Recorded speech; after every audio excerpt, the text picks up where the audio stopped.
सुनो, तुम्हारे बाबूजी तो कब के गुजर गए। अब उनका जो सामान है वो पड़े पड़े कबाड़ा हो रहा है।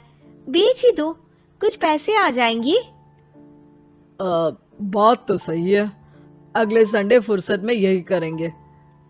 अगले संडे रोहित सारा सामान कबाड़ी को घर बुला के दे देता है।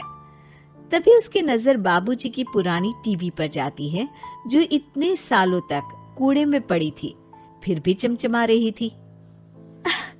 टीवी तो देखो, जैसे एकदम नई हो।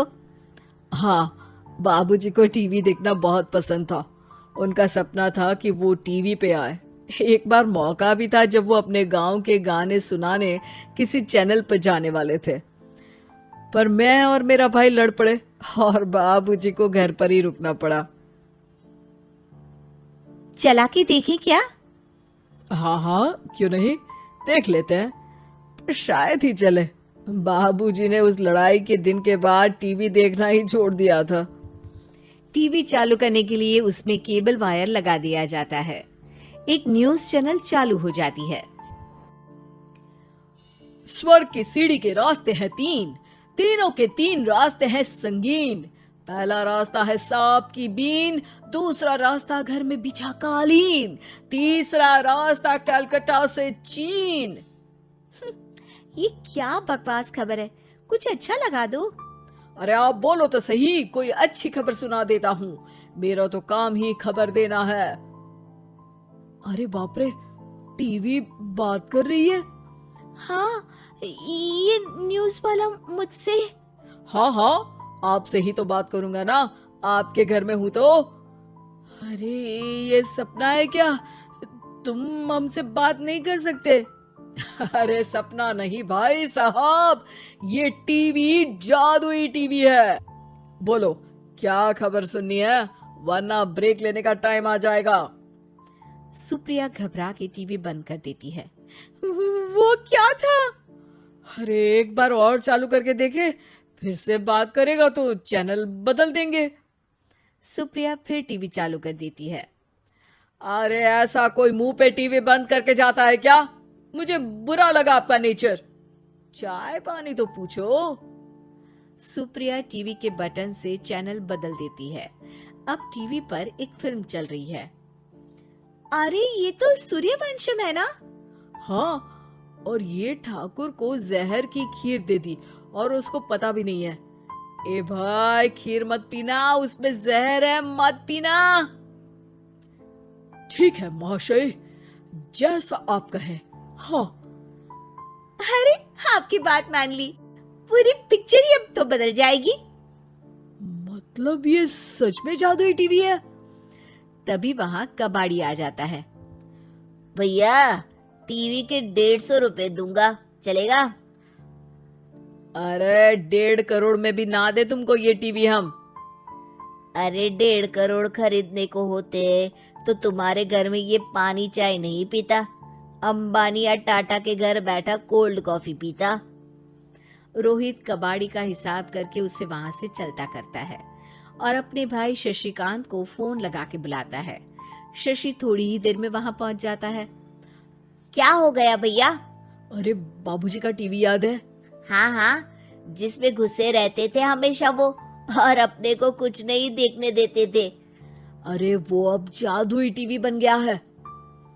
भैया, आपकी बकवास करने की आदत अब तक नहीं गई। अरे आपके घर में बच्चे हैं, अब तो बड़ों जैसी बात करो। रोहित जाके टीवी चालू कर देता है। टीवी पर एक जादू का शो हो रहा है जिसमें एक जादूगर है। अब मैं अपनी टोपी में से कबूतर निकालूंगा। श्रिंग ब्रिंग शरिंग बम फपा फुफी फुफा पाउ। टीवी से कबूतर निकलता है और शशिकांत के सर पर आकर बैठ जाता है। भैया, ये क्या हो रहा है? भैया इसे उड़ाओ। ए कबूतर, जा जा, कबूतर चल निकल। अब मैं टोपी में से सांप सुनते ही शशिकांत कांप जाता है और भाग के टीवी बंद कर देता है। भैया, सॉरी भैया, मैं समझ गया ये सच में जादुई टीवी है, पर एक बार और ट्राई करते हैं। पर भाभी, कोई दूसरा चैनल लगाओ जिसमें डर ना लगे। सुप्रिया टीवी चला देती है और न्यूज लगा देती है। अरे कितने दिनों बाद मुझे याद आया, बताइए क्या खबर सुनाओ। और ये नया आदमी कौन है? ये मेरा भाई है शशिकांत। ओह यस, वही है ना जिससे तुम लड़ लिए थे किसी बात पे, और तुम्हारे बुढ़ाओ पिताजी गुस्सा हो गए थे और टीवी को संन्यास दे दिया था। हैं? तुमको कैसे पता ये सब? इस टीवी में रहने वाले आदमी से लेकर कबूतर तक को तुम्हारे बाबूजी और तुम्हारी बातें पता है, इसलिए तो ये जादुई टीवी है। ये टीवी क्या कर सकती है वैसे? तुम जो मांगो दे सकती है, कहानी बदल सकते हो, खबर बदल सकते हो, कोई चीज मांग सकते हो। अरे भैया, ये टीवी मैं लेके जा रहा हूँ। बाबूजी का लाडला तो मैं ही था ना। अरे ऐसे कैसे? मैं बड़ा बेटा था, अब तक मेरे घर में टीवी थी ना। अब तक कहाँ गए थे पिताजी के लाडले? तुम्हारी गलती का एहसास भी है। अरे भैया ज्यादा ना बोलो वरना भूल गए, आपके दांत तोड़ दिए थे मैंने उस लड़ाई में। मेरी बीवी के सामने मेरी बेइज्जती करता है, रुक। दोनों भाई हाथापाई पे उतर जाते हैं। रुक, बताता हूँ तुझे कि कौन बड़ा है। अरे छोटे का दम तो देख लीजिए आप। ये खबर आपके बाबूजी को देता हूँ। तभी टीवी अचानक बंद हो जाता है। अरे शायद टीवी नाराज हो गया। और लड़ लो, आए बड़े खली बनने। टीवी से एक तेज रोशनी निकलती है और टीवी में बाबूजी दिखाई देते हैं। बाबूजी आप? इतना चकरा क्यों रहा है? अपने बाप को नहीं पहचानता क्या? ये तो ऐसा ही है बाबूजी।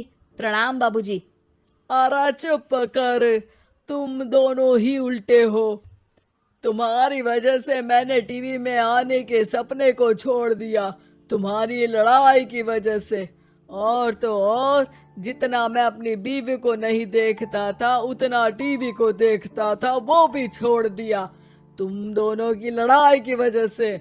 और अब मरने के बाद जब मैंने टीवी को जादुई टीवी बना दिया तो भी तुम इसका फल लेने की जगह लड़ रहे हो। अरे तुम तो लायक ही नहीं हो, अब तुमको बाबा जी का ठुल्लू भी नहीं मिलेगा। बाबूजी चले जाते हैं। टीवी बंद हो जाता है। रोहित और शशिकांत गिड़गिड़ा के टीवी के सामने हाथ जोड़ के बाबूजी को बुलाते हैं, पर टीवी सिर्फ धुआं निकालता रहता है।